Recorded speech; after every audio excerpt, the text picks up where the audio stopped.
علامہ شامی رحمۃ اللہ علیہ نے تو تقلید کی تعریف یہ کی ہے کہ دوسرے کی بات کو بغیر دلیل کے تسلیم کر لینا، اس کو تقلید بولتے ہیں۔ ہماری زبان میں ہم کہیں گے ہم امام ابو حنیفہ رحمۃ اللہ علیہ کے مسلک پر جو چلتے ہیں وہ یہ نہیں ہے کہ ہم ان کو نبی اور رسول مانتے ہیں، نعوذ باللہ، ان کا درجہ ایک امام کا ہے، لیکن ہم نے ان کے علم پر وہ اعتماد اور بھروسہ کیا ہے کہ اللہ تعالیٰ نے ان کو شریعت کا علم، قرآن اور حدیث کا علم اتنا گہرائی کے ساتھ عطا فرمایا تھا، اس لیے ہم قرآن اور حدیث کو ان کے واسطے سے فالو کرتے ہیں۔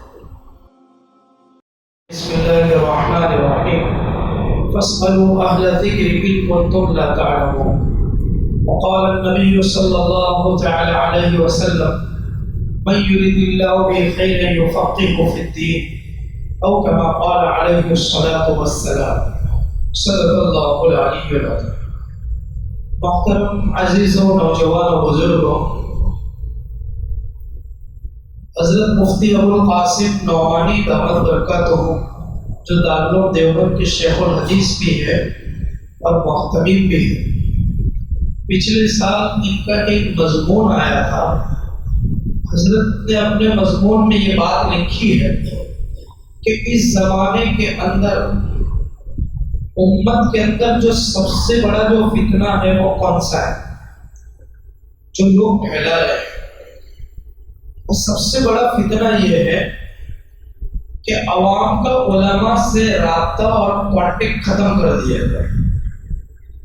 یہ بہت بڑی گمراہی کو پھیلانے کی اسکیم ہے کہ جو علماء کرام ہیں ان پر سے اعتماد ختم کر دیا جائے، علماء کرام پر سے دین اور شریعت کے معاملے میں اور قرآن اور حدیث کے علم کے بارے میں عوام کا علماء سے اعتماد اور بھروسہ ختم کر دیا جائے۔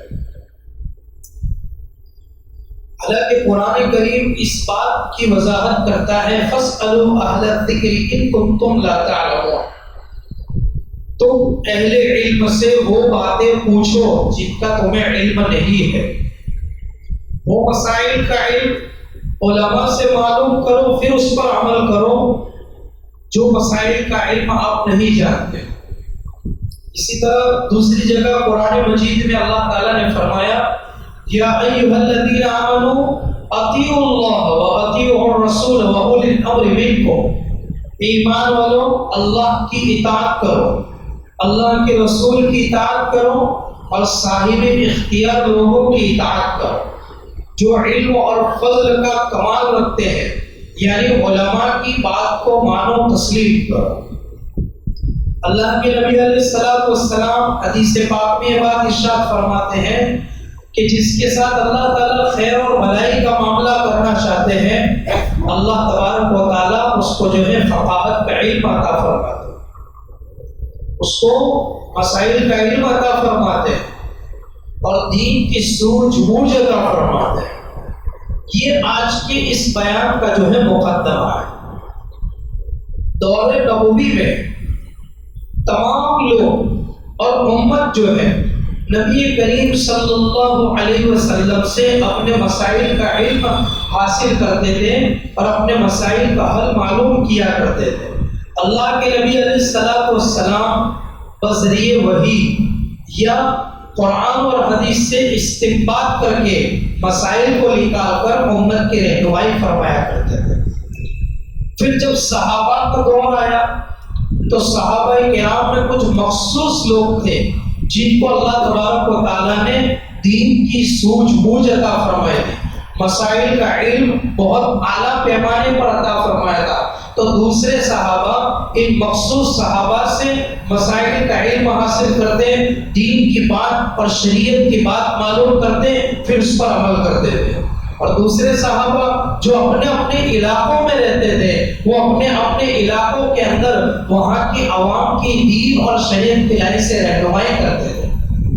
کتاب النوازل میں حضرت مفتی سلمان صاحب منصور پوری دامت برکاتہم نے جو دارالعلوم دیوبند کے استاد حدیث ہے اور وقت کے بہت بڑے فقیہ اور مفتی ہے، وہ اپنی کتاب میں اس بات کا تذکرہ کرتے ہیں کہ اس زمانے کے اندر جن کو اللہ تعالیٰ نے بہت زیادہ مہارت عطا فرمائی تھی مسائل کے علم کی، ان میں سب سے پہلے سیدنا حضرت عمر بن خطاب رضی اللہ عنہ ہے، دوسرے حضرت سیدنا حضرت علی بن ابی طالب رضی اللہ عنہ ہے، سیدنا حضرت عبداللہ بن مسعود رضی اللہ عنہما ہے، سیدنا حضرت عبداللہ بن عباس رضی اللہ عنہما ہے، سیدنا حضرت عبداللہ بن عمر رضی اللہ عنہما ہے، سیدنا حضرت زید بن ثابت رضی اللہ عنہ ہے، اور سیدنا حضرت عائشہ صدیقہ رضی اللہ عنہا ہے۔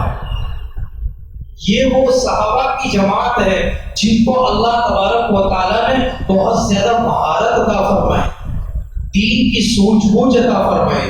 پھر آگے یہ بھی لکھا ہے کہ بعض صحابہ کو بعض مخصوص مسائل کے اندر اللہ تعالیٰ نے امتیازی شان عطا فرمائی، جیسے حضرت عثمان غنی رضی اللہ عنہ اور حضرت عبداللہ بن عمر رضی اللہ عنہ غالباً یا حضرت زید بن ثابت رضی اللہ عنہ، ان دو صحابہ کو اللہ تبارک و تعالیٰ نے، حضرت عثمان غنی رضی اللہ عنہ اور حضرت عبداللہ بن عمر رضی اللہ عنہما، ان دو صحابہ کو اللہ تبارک و تعالیٰ نے حج کے مسائل پر امتیازی شان عطا فرمایا، بہت زیادہ پکڑ دی۔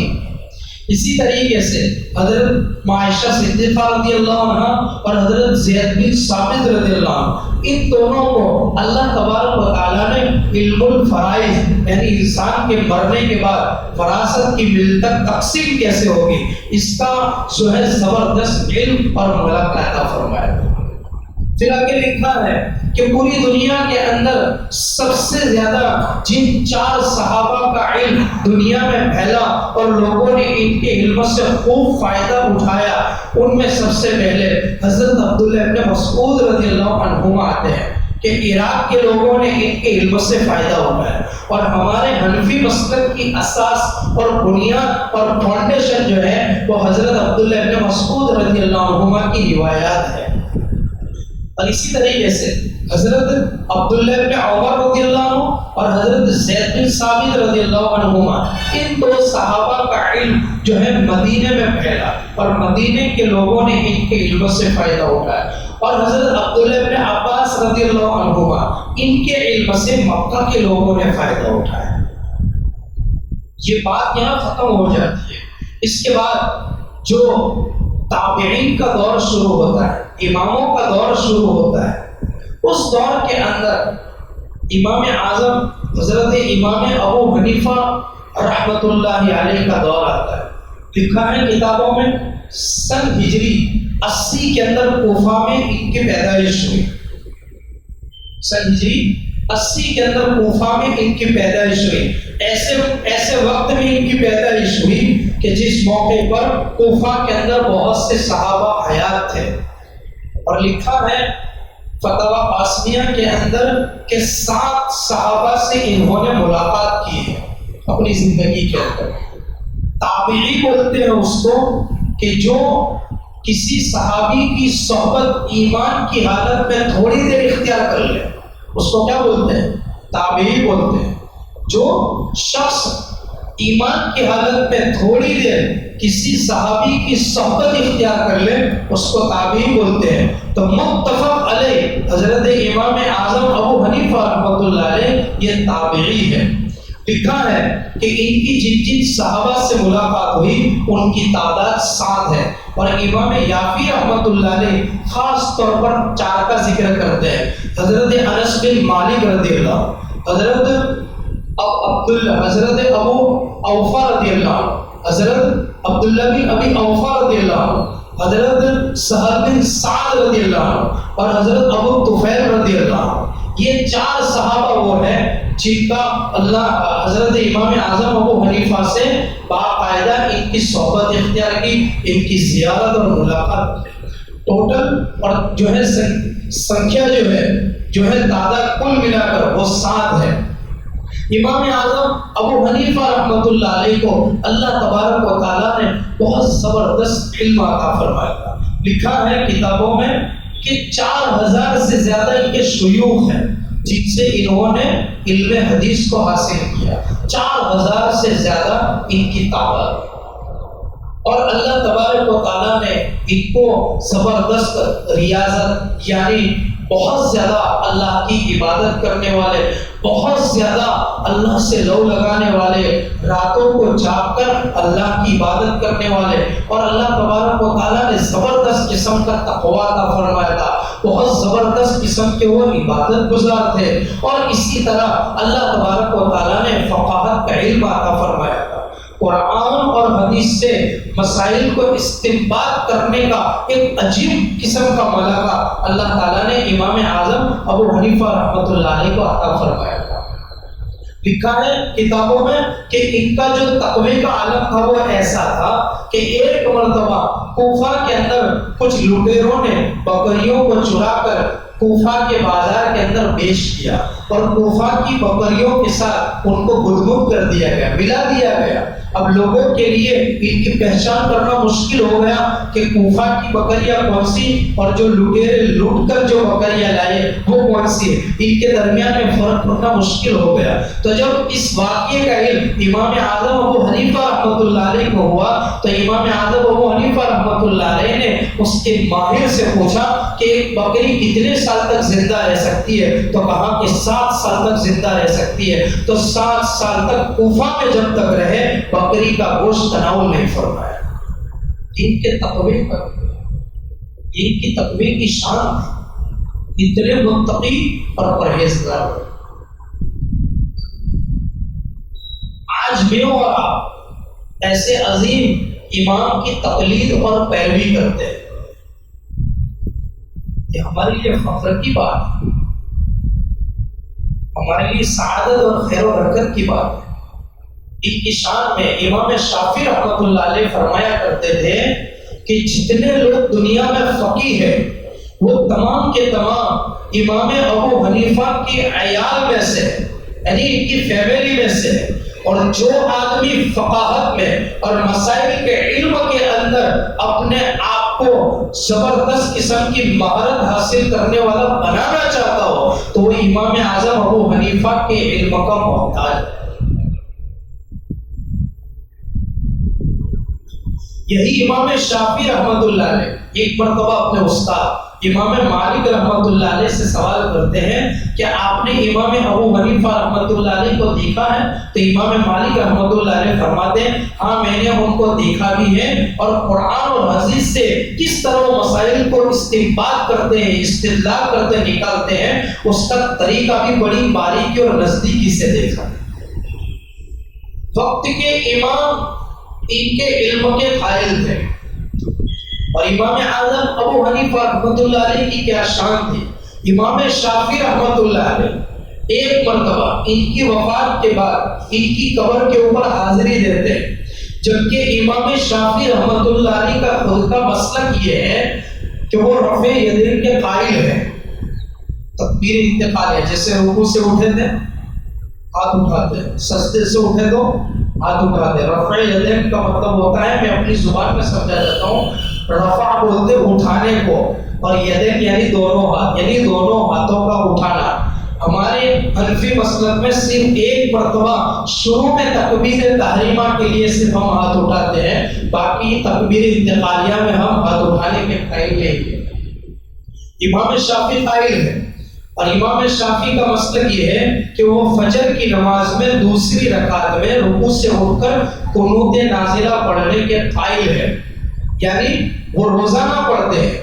ہمارے مسلک میں جب حالات خراب ہوتے ہیں تو علماء توجہ دلاتے ہیں کہ حالات خراب ہے، ظالموں کی طرف سے ظلم و بربریت کا جو دور دورہ ہے، یا کوئی عموم بلوا یعنی کوئی ایسی بیماری آ گئی کسی بستی کے اندر کہ وہ رکنے کا نام نہیں لے رہی ہے، ایسے موقع پر جو ہے علماء ہمیں توجہ دلاتے ہیں، تب پڑھی جاتی ہے، عام حالت میں نہیں پڑھی جاتی۔ یہی امام شافعی رحمۃ اللہ علیہ جب بغداد پہنچتے ہیں اور امام اعظم ابو حنیفہ کی قبر پر حاضری دیتے ہیں، اور اس وقت جب نماز کا وقت آتا ہے اور وہ جب نماز کو پڑھتے ہیں تو اس وقت وہ رفع یدین نماز میں نہیں کرتے ہیں۔ جب فجر کی نماز کا وقت آتا ہے تو قنوت نازلہ نہیں پڑھتے ہیں، تو لوگ ان سے سوال کرتے ہیں کہ آپ کے اپنے مذہب اور مسلک کے مطابق رفع یدین کرنا ہے، آپ کے اپنے مسلک اور مذہب کے مطابق فجر کی نماز میں دوسری رکعت نازلہ پڑھنا یہ واجب ہے، آج آپ نے کیوں اس کے خلاف کیا اور حنفی مسلک کے مطابق عمل کیا کہ قنوت نازلہ نہیں پڑھی، نماز میں رفع یدین نہیں کیا؟ تو امام شافعی رحمۃ اللہ علیہ یہ فرماتے ہیں کہ جس امام اعظم کے میں مزار کے اوپر حاضر ہوا، قبر پر میں نے حاضری دی، ان کا اپنا مسلک یہ ہے کہ وہ رفع یدین نہیں کرتے، قنوت نازلہ عام حالات میں نہیں پڑھتے۔ میری کیا شان ہے کہ میں اتنے بڑے فقیہ کی قبر پر حاضری دوں اور ان کے مسلک کے خلاف کروں؟ اگر میں ان کے مسلک کے خلاف اپنے مسلک پر عمل کرتا تو یہ امام اعظم کی شان میں گستاخی ہو جاتی، بے ادبی ہو جاتی، اس لیے میں نے اپنے مسلک کو چھوڑ دیا۔ ایک وقت کا امام اور فقیہ امام شافعی رحمۃ اللہ علیہ امام ابو حنیفہ کے مسلک کو اختیار کرتا، کتنی بڑی بات! امام اعظم ابو حنیفہ کے حیرت انگیز واقعات کتاب میں واقعہ لکھا ہے کہ مدینے کے کچھ جید علماء امام اعظم ابو حنیفہ رحمۃ اللہ علیہ کے خدمت میں حاضر ہوئے اور کہا کہ ہم آپ سے مناظرہ کرنے کے لیے آئے۔ کس مسئلے پر؟ کہ امام کے پیچھے سورہ فاتحہ پڑھے گی یا نہیں پڑھے؟ ہمارے یہاں ہمارے مسلک میں کسی بھی نماز میں، فرض نماز میں امام کے پیچھے سورہ فاتحہ پڑھنی نہیں ہے، جس کو قیام خلف الامام کا مسئلہ کہا جاتا ہے۔ جبکہ یہ لوگ قائل ہیں، یہ لوگ مناظرے کے لیے آئے، تو سب بڑے بڑے جہیت وقت کے علماء تھے، تو ایک طرف سے یہ بول رہا ہے، ایک طرف سے یہ بول رہا ہے کہ ہم بھی مناظرہ کریں گے، یہ بول رہا ہے۔ تو امام صاحب نے کہا کہ سب کی بات کو میں ایک ساتھ کیسے سنوں گا اور سب کی بات کو سن کر سب کو ایک ساتھ جواب کیسے دوں گا؟ یہ بڑا مشکل معاملہ ہے۔ آپ لوگوں میں سے کوئی کو امیر طے کر دو کہ ہاں ہماری طرف سے یہ آدمی مناظرہ کرے گا، یہ بولے گا۔ تو کہا ٹھیک ہے، تو کہا کہ اس کی ہار پر آپ کی ہار تسلیم کر لو گے؟ کہا تو پھر قرات خلف الامام کا مسئلہ حل ہو گیا۔ تو کہ کیسے؟ تو امام صاحب نے کہا ہم بھی تو یہی کہہ رہے ہیں کہ جب امام قرات کر رہا ہے، چاہے وہ جہری نماز میں کرے یا سری نماز میں کرے، تو باقی لوگوں کو امام کے پیچھے قرات اور سورہ فاتحہ پڑھنے کی ضرورت کیا ہے؟ کیونکہ سب پڑھیں گے تو شور ہوگا، ہنگامہ ہوگا، اور امام کی قرات کو کون سنے گا؟ امام کی قرات کو کون سنے گا؟ جیسے آپ نے امام مقرر کر لیا، اسی طرح نبی کریم صلی اللہ علیہ وسلم کی حدیث ہے کہ من کان لہ امام فقراۃ الامام قراءۃ اللہ، کہ جس کے لیے امام مقرر ہو تو امام کی قراءت مقتدی کے لیے کافی ہو جاتی ہے، تو مسئلہ حل ہوتا ہے۔ کیا ذہانت تھی امام اعظم ابو حنیفہ رحمۃ اللہ علیہ کی، ایسی ذہانت تھی۔ اب ان کے مسلک کو فالو کرو۔ اب آگے کی بات سنیے، تقلید کیوں ضروری ہے؟ تقلید کا جو لفظ ہے اس کا معنی میں اپنی زبان میں سمجھاتا ہوں۔ تقلید کا مطلب یہ ہوتا ہے کہ کسی امام کی قرآن اور حدیث کی روشنی میں ان کی بات کو تسلیم کرنا۔ علامہ شامی رحمۃ اللہ علیہ نے تو تقلید کی تعریف یہ کی ہے کہ دوسرے کی بات کو بغیر دلیل کے تسلیم کر لینا، اس کو تقلید بولتے ہیں۔ ہماری زبان میں ہم کہیں گے ہم امام ابو حنیفہ رحمۃ اللہ علیہ کے مسلک پر جو چلتے ہیں وہ یہ نہیں ہے کہ ہم ان کو نبی اور رسول مانتے ہیں، نعوذ باللہ، ان کا درجہ ایک امام کا ہے، لیکن ہم نے ان کے علم پر وہ اعتماد اور بھروسہ کیا ہے کہ اللہ تعالیٰ نے ان کو شریعت کا علم، قرآن اور حدیث کا علم اتنا گہرائی کے ساتھ عطا فرمایا تھا، اس لیے ہم قرآن اور حدیث کو ان کے واسطے سے فالو کرتے ہیں۔ بہت سے لوگ عجیب و غریب قسم کے جو ہے سوالات کھڑے کرتے ہیں، امام صاحب کی شان میں گستاخیاں کرتے ہیں، سب کو شتم کرتے ہیں، گالیاں دیتے ہیں، نعوذ باللہ، بہت سی چیزیں بیان کرتے ہیں۔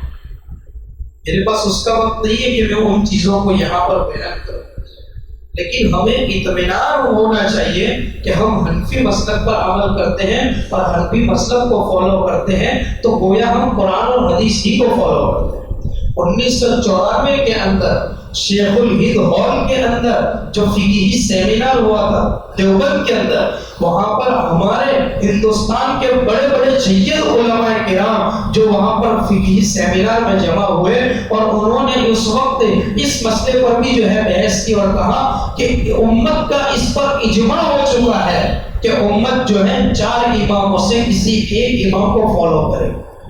تو ہم امام ابو حنیفہ کو فالو کرتے تو ہم حنفی ہیں۔ بہت سے لوگ کیا کرتے ہیں، گدگد کرنے کی کوشش کرتے ہیں کہ ساری چیزیں حنفی مسلک کے مطابق ہے، لیکن کچھ چیزیں ادھر ادھر سے لے آئے، تو اس میں اس سے بھی منع کیا گیا ہے۔ یہ نفس پرستی ہے کہ آدمی آسائش لے آئے گا، آسانیاں لے آئے گا، تو یہ بہت بڑی گمراہی کی چیز ہے کہ آدمی 4 اماموں کو بھی ایک ساتھ فالو نہیں کر سکتا، کسی ایک امام کی ہی جو ہے وہ تقلید کرے گا۔ تو ہم ایک امام کی تقلید کرتے ہیں۔ جیسے کہ آدمی بیمار ہے تو ایک ہی بیماری کے علاج کے لیے اسی نسبت سے تعلق رکھنے والے ڈاکٹروں کے پاس جاتا ہے تو وہ ایک ہی ڈاکٹر کی علاج لیتا ہے، ایک ہی ڈاکٹر کی میڈیسن لیتا ہے، اور اسی کی لائن دوری پر جو ہے اپنے جسم کی بیماری کو دور کرنے کا کام کرتا ہے۔ وہ ایسا نہیں کہ 4-5 سے جو ہے میڈیسن گولیاں لے آیا اور چاروں کو جمع کر کے پھر کھائے گا تاکہ جلدی جلدی اس کی بیماری دور ہو جائے، ایسا نہیں ہوتا ہے۔ تو بیماری کو دور کرنے میں ایک ڈاکٹر کے علاج پر بھروسہ، اسی طرح ہم حنفی ہیں تو حنفی مسلک پر فالو کریں اور اسی کے مطابق سنت اور شریعت پر عمل کریں، چاہے ہمارا نماز کا مسئلہ ہو، پھر ہمارا روزے کا مسئلہ ہو، زکوٰۃ کا مسئلہ ہو، یا حج کا مسئلہ ہو، یا وراثت کا مسئلہ ہو، وغیرہ وغیرہ۔ آج بہت سے لوگ جو ہے نا حنفی مسلک کو یا 4 اماموں کو چھوڑ کر کیا بات کرتے ہیں کہ ہم تو سیدھا قرآن حدیث کو فالو کریں۔ تو قرآن اور حدیث کو فالو کرنے کے لیے اتنا علم بھی ہونا ضروری ہے کہ تم قرآن اور حدیث کو سیدھا سمجھ سکو۔ جیسے کہ آدمی میکینک نہ ہو، وہ گاڑی کا انجن کھول کر بیٹھ جائے تو، ایک آدمی بیمار نہ ہو اور وہ گھر بنانا شروع کر دے تو، ایک آدمی ڈاکٹر نہیں ہے اور وہ جو ہے ہاسپٹل کھول کے بیٹھ جائے تو، ایک آدمی اپنی بیماری کا علاج کرنے کے لیے گھر میں میڈیکل کھول کے پوری الماریاں جو ہے میڈیسن سے بھر دے دو کہ بھئی جب بھی کوئی بیماری ہوگی تو خود ہی میڈیسن یہ کر لیں گے، یہ گولی کھا لیں گے تو اچھا ہو جائے گا۔ کوئی کرتا ہے بھائی؟ تو دنیا کے معاملے میں ہم اتنے ہوشیار ہیں کہ جس کا جو فن ہے، مہارت ہے، اس کے پاس جاتے ہیں، اور علم اتنا سستا اور سب چیز منڈی جیسا ہو گیا کہ علماء کو چھوڑ کر ہم خود اس پہ ریسرچ کرنا شروع کرتے ہیں۔ اور یہ ساری وبا کہاں سے آئی ہے؟ جو یوٹیوب پہ بیٹھے ہیں اور اپنے آپ کو علامہ کہتے ہیں، علمی اور کتابی کہتے ہیں، اور 4 اماموں کو بابے بولتے ہیں۔ یہ تو سب بابے ہیں۔ تو اس میں سب سے پہلا نام بولتا ہوں مرزا انجینئر کا، جن کے لوگ اسٹیٹس رکھتے ہیں قرآن اور حدیث کی بات، اس کی داڑھی سے، اس کے امامے سے اور اس کے جھبے سے دھوکہ کھانے کی ضرورت نہیں ہے۔ یہ لوگوں کو علماء سے کاٹنے کی بات کرتے ہیں، عوام کو انتشار پیدا کرنے کی بات کرتے ہیں۔ ہاں سمجھو تھوڑا کہ جو آدمی صرف پیشے سے انجینئر ہے، عالم مفتی کچھ بھی نہیں ہے، کچھ سند نہیں ہے، اور اس سے ہم علم حاصل کریں، یہ کہاں کی انسانیت کی بات ہے؟ کیا علماء کرام یوٹیوب پہ بیٹھ کے علم حاصل نہیں کر سکتے تھے؟ ابھی کووڈ کے اندر جب بہت سے مدارس کے اندر آن لائن جو ہے مدرسے کے بچوں کو درس دیا جاتا تھا، اس میں بھی کتنے علماء آن لائن درس دینے کے قائل نہیں تھے۔ بڑے بڑے مدارس کا آن لائن درس نہیں دیا جاتا کیونکہ اس میں وہ روحانیت اور نورانیت نظر نہیں آتی جو فیس ٹو فیس دست بدست علم حاصل کرنے کے اندر روحانیت ہوتی ہے۔ اور ہم بیٹھے ہیں کہ موبائل کھولا، یوٹیوب کھولا اور سنا، پڑھ لے کے اس پر عمل کرنا شروع کر۔ کبھی تحقیق کیا کرو، کوئی ایسی بات آوے علماء سے پوچھو، اپنے مقامی علماء سے رابطہ رکھو، مفتیان کرام سے باتیں معلوم کرو، پھر اس پر عمل کرنے کی کوشش کرو تاکہ ہماری رہنمائی ہو سکے۔ ورنہ یہ آج کل کے لوگ بیٹھے، اس کے بارے میں بہت سی باتیں میں نے اگلے 2-3 بیان میں کہی تھی۔ ایک بات یہاں بھی کہہ دو، یہ انجینئر مرزا کیا کہتا ہے، میں نے 4 مسلک کے اماموں کی کتابوں کو پڑھا اور اس کا ریسرچ کیا تو میں نتیجے پر پہنچا کہ 4 کے 4 امام جو ہے حق پڑھ رہے ہیں۔ بالکل بیہودہ بات ہے. وہ کیا کہتا ہے؟ قرآن اور حدیث میں صرف دو لفظ ہے، فرض اور نفل کا. سنت موقدہ، غیر موقدہ، مستحب، واجب، یہ تو فقہا کی اصطلاح اور بول چال، اور بعد میں لوگوں نے ان چیزوں کے درجے دیے نمازوں میں. تو کہا کہ نفل یعنی فالتو چیزیں. نعوذ باللہ اس کی زبان سے سنا وہ کہتا ہے کہ اللہ کے نبی علیہ السلام والسلام نفلی عبادتیں شوق سے فالتو میں کیا کرتے تھے. یہ چیزیں ہیں ہم سنیں خالی قرآن حدیث کے نام پر جو باتیں بیان، اس کو بھی قرآن پڑھنے نہیں آتا ہے. جو کورس تخصص فی القراءت، ماسٹر پی ایچ ڈی فی القرآن قراءت جس کو کہا جاتا ہے، اس کو پڑھنا ہو تو ہمارے ہندوستان میں بلکہ برقع صغیر میں 2 سال کا کورس ہوتا ہے. پھر بھی اس کو اطمینان نہیں ہوتا ہے کہ وہ پورا مکمل اس کو ماسٹر پی ایچ ڈی ہوئی کہ نہیں، 7 طریقوں سے وہ قرآن پڑھ پائے گا کہ نہیں. اور اس نے 90 دنوں میں اپنے آپ میں ماسٹر پی ایچ ڈی کر دی اور کہتا ہے کہ پوری دنیا میں جتنے بھی علماء ہیں ان کو کسی کو قرآن پڑھتے نہیں آتا ہے، اور حرم کے اماموں کو بھی قرآن پڑھتے نہیں آتا ہے، قرآن تو مجھے پڑھتے آتا ہے. اور جب اس کا قرآن پڑھنے کا دیکھا گیا تو اس میں بہت سی جگہ وہ قبلے مارتا ہے. ایسے لوگوں کی ہم باتیں سنتے ہیں، اس لیے ایسے لوگوں کی باتوں سے چوکنا رہے، ہم نہ سنیں. کوئی ہمیں پان کے گلے پہ کھڑا کر کے، مسجد کے باہر کھڑا کر کے، چوراہوں پر کھڑا کر کے، چائے پر بیٹھ کر سنا رہا ہے تو قرآن حدیث کی باتیں اتنی سستی ہو گئی کہ جیسے لوگ اخبار پڑھ رہے ہیں چائے کی دکانوں پر، ہم قرآن حدیث کی باتیں ایسے سن لیں گے. اگر اتنا ہی شوق اور جذبہ ہے قرآن اور حدیث کی باتوں کو سننے کا تو ہمارے یہاں ہزاروں مدارس سے جائیے ایک دن نکال کر، اور وہاں جتنے شیخ اور جتنے شیوخ موجود ہیں کہ کوئی بخاری شریف پڑھا رہا ہے، کوئی مسلم شریف پڑھا رہا ہے، کوئی ترمذی شریف پڑھا رہا ہے، کوئی ابو داؤد شریف پڑھا رہا ہے، جائیے بیٹھیے اور دیکھیے کہ وہ استاد حدیث ایک ایک جزئیے کے اوپر کئی گھنٹوں لمبی تقریریں کر رہے ہیں، اور وہ تقریریں سنیے کہ پوری رات مطالعہ کرتے ہیں. ایک تو 10 سال 12 سال پڑھا، اور اس کے بعد جب اللہ نے ان کو حدیث کی کتابوں کا پڑھانے کا موقع عنایت فرمایا تو ایسا نہیں دھڑام لے کے مسجد پر بیٹھ گئے اور شروع کر دیا، بلکہ کئی گھنٹوں ایک حدیث کے لیے کئی کتابوں کا مطالعہ کرتے ہیں، پھر اپنے طلاب کے سامنے اور اپنے شاگردوں کے سامنے اس کو بیان کرتے ہیں امانت داری کے ساتھ. جائیے کبھی دارالعلوم گودرا میں جائیے، لوناواڑا میں جائیے، دارالعلوم بڑودہ میں جائیے، اور اس سے آگے جانا ہے تو جامعہ ڈابل میں جائیے، ترکیسر کفریٹا میں جائیے، کھرو میں جائیے، بڑے شیوخ بیٹھے کئی سالوں سے حدیث کی بخاری شریف، مسلم شریف، ابو داؤد شریف ایسی کتابیں پڑھا رہے ہیں. کیوں مسلک سے نہیں ہٹنے کی بات کرتے ہیں؟ کبھی دارالعلوم دیوبند میں جائیے، مظاہر میں جائیے، ندوے میں جائیے، لکھنؤ میں جائیے، ان مدارس کا دورہ کیجیے تاکہ پتا چلے کہ انسان اپنے بچپن اور اپنی جوانی کا کتنا بڑا حصہ علم دین کو حاصل کرنے میں قربان کرتا ہے، پھر جا کے وہ عالم اور مفتی بنتا ہے اور عوام کے سامنے امانت داری کے ساتھ وہ فتوے اور حدیث اور قرآن کی باتیں بیان کرتا ہے. تو کوئی سبزی منڈی تھوڑی ہے. پھر لوگ علماء کو واٹس ایپ پر 360 کی ایک ایپلیکیشن ہے، اس میں سے اسکرین شاٹ کر کے موبائل میں واٹس ایپ کرتے، دیکھو یہ حدیث ہے.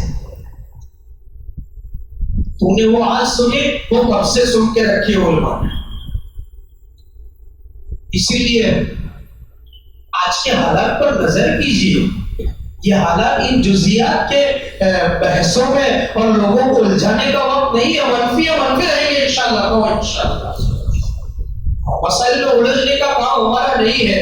بیماری کے علاج کے لیے ڈاکٹر کے پاس جاتے ہیں تو ہمارا علم کا اور شریعت کا معاملہ ہوگا تو ہم علماء کے پاس جائیں گے، بات ختم ہوگی. یہ اپنے تھاٹ دماغ میں رکھیے. پھر ادھر کی بات سننے کی بات ہی نہیں آئے، کسی کا نہیں سننا. ایسے مسائل میں جہاں اوپر ہاتھ باندھیں گے تو نماز ہوگی، نیچے باندھیں گے کیا ہاتھ ہوگا، یہ صرف بہتر اور بہترین اور فضیلت اور عدم فضیلت کا صرف مسئلہ ہے. لوگوں کو اس پہ الجھا رہا ہے. لمبی میں دیکھا یہ حدیث میں نے دیکھی، یہ حدیث علماء چھپاتے ہیں، بتاتے نہیں ہیں. وہ ہمارے مسلک کے لیے تو آپ کا کیا کام ہے؟ ایک ڈاکٹر کے پاس تو پوری الماری بھری ہوتی ہے گولیوں سے، تو وہ تو جتنی تمہاری بیماری کی ضرورت ہے اتنی دیکھ کے نکال کے دیتا ہے، وہ پوری الماری سے پوری گولیاں نکال کے تھوڑی دے دیتا ہے، یہ سب تم کھاؤ 1 مہینے تک، اس سے جیسا مسئلہ ہوگا ایسا جواب دیا جائے گا۔ اور یہ انجینئروں کی باتیں سن کے اپنے ایمان اور اعمال کو خراب مت کرو۔ خاص طور پر نوجوانوں سے کہتا ہوں، اپنے آپ کو علماء سے تعلق پیدا کرو۔ آج کا یہ دور کو دیکھو، اپنے اندر اتفاق، اتحاد، جوڑ پیدا کرنے کی ضرورت ہے، ورنہ ایک طرف اوقاف بل کا مسئلہ ہے، دوسری طرف آئے دن کوئی نہ کوئی نبی کریم صلی اللہ علیہ وسلم کی شان میں گستاخی کر رہا ہے، توحید کے الفاظ بیان کر رہا ہے، ایک طرف فلسطین کے حالات خراب ہے کہ میری اور آپ کی روحیں کانپ اٹھی ہے، اب لبنان کے حالات خراب ہے۔ یہ حالات ہے کہ ہمیں اپنے آپ کو اللہ کی طرف متوجہ کرنے کی ضرورت ہے۔ ہم لوگوں کو ان چھوٹے چھوٹے مسائل میں الجھا رہے ہیں، اس لیے ان مسائل میں الجھنے کی ضرورت نہیں ہے۔ ہم اپنے آپ کو، اپنا تعلق اللہ سے قائم کریں، نمازوں کا اہتمام کریں۔ یہ مجمع جو جمعہ میں آتا ہے آدھے دن ایک نماز میں نہیں دکھتا ہے، ابھی بھی 2 رکعت نماز پڑھ کے آدھا مجمع بھاگ جائے گا، جیسے وہ اللہ پر احسان کرنے کے لیے آئے۔ 14 رکعتیں پڑھ کے جاؤ، کیا ضرورت ہے صرف 2 کے لیے آتے ہیں؟ ایسی نماز ہمارے منہ پہ مار دی جائے گی۔ آپ نیت کرو کہ انشاءاللہ 14 پڑھ کے جائیں گے انشاءاللہ۔ ہمارے بچے آ رہے ہیں، ہمیں 2 پڑھ کے دیکھ کے جا رہے ہیں، تو وہ بھی آگے چل کے کہیں گے کہ صرف جمعہ کی تو 2 ہی رکعتیں، ہم نے اپنے باپ داداؤں کو دیکھا ہے کہ وہ 2 پڑھ کے بھاگ جاتے تھے۔ 14 رکعتوں کا اہتمام کریں۔ جن کی زندگیوں میں دین آ رہا ہے، ابھی پچھلے ہفتے ہمارے کچھ ساتھی ہمارے حلول کے ان نوجوانوں کا فون آیا، وہ کہتے ہیں کہ ہمیں جو ہے مفتی احمد خان پوری دعوت برکاتوں کی ملاقات پر زیارت کرنی ہے۔ دیکھو زندگی میں دین آیا، نمازیں آئی، اپنا تعلق مسجدوں سے ہوا تو کسی ہیرو ایکٹر اور کرکٹر سے ملاقات کی خواہش نہیں کر رہے، وقت کے ولی اللہ اور خواجہ معین چشتی کے ولایت کے درجے پر پہنچے ہوئے نمونۂ سلف مفتی احمد خان پوری دعوت برکاتوں کی ملاقات کا دل میں جذبہ آ رہا ہے۔ کتنی بڑی بات ہے آج اس فتنے کے دور میں۔ اس لیے ضرورت اس بات کی ہے کہ ہم موقع کی نزاکت کو سمجھیں اور اپنا تعلق علماء سے قائم کریں۔ مفتی صاحب کے YouTube چینلز کو سبسکرائب کیجئے اور ان کے تازہ بیانات کے ذریعے اپنے علمی، اصلاحی اور فکری آبیاری کرتے رہیے۔